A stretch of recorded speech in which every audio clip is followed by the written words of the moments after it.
even with a 2,000 strong capacity in Westminster Abbey, it's still going to be a bit of a squeeze to get everybody in who wants to be there. So of course we have the royal family, the King and Queen. We're expecting the Queen's children and grandchildren. That will include the Duke and Duchess of Sussex and the Duke of York. Perhaps we may see the Queen's great-grandchildren, two of them, Prince George and Princess Charlotte. That's Will and Kate's two children. If you remember, they actually attended the service of Thanksgiving for Prince Philip in Westminster Abbey a few months ago, so it wouldn't surprise me if we see them.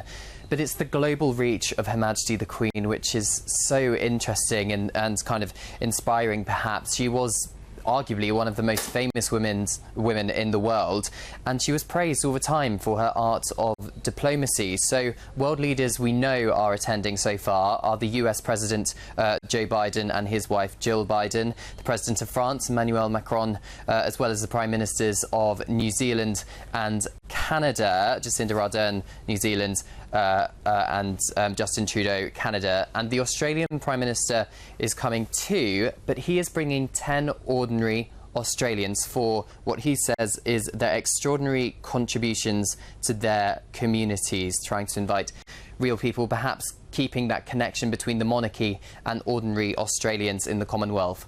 Now, those world leaders who are not invited include Vladimir Putin, the Russian president, and Belarus's president Alexander Lukashenko. There's some controversial invites which have been reported. The Chinese President Xi Jinping, as well as the Saudi Arabian King, are expected to be on the invite list, but they haven't accepted those invitations thus far.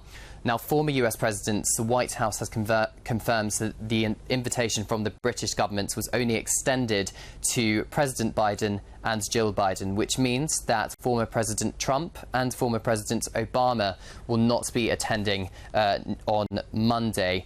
But all of this, of course, with so many world leaders, has created something of a security nightmare. We've been told that helicopters transporting world leaders will not be allowed to fly over London, and they're being urged to take commercial flights rather than private jets. There was talk actually of at one point over the last couple of days that world leaders perhaps will have to be bussed in from a secret location in West London to Westminster Abbey, but a government source has clarified that that's not the case. World leaders will not be expected to take a bus to the Queen's funeral. But Buckingham Palace is not commenting on the official guest list. We are expecting more official details over the next couple of days ahead of Her Majesty's funeral on Monday the 19th of September.